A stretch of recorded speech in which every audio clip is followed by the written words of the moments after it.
আপনারা দেখছেন ঘাটাল বার্তা।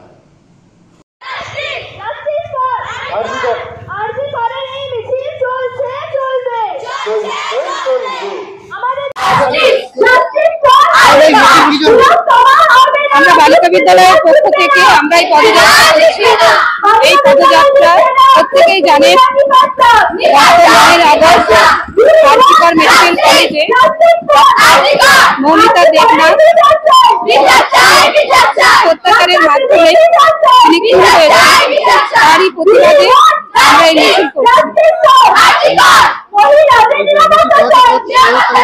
বালিকা বিদ্যালয় থেকে আমরা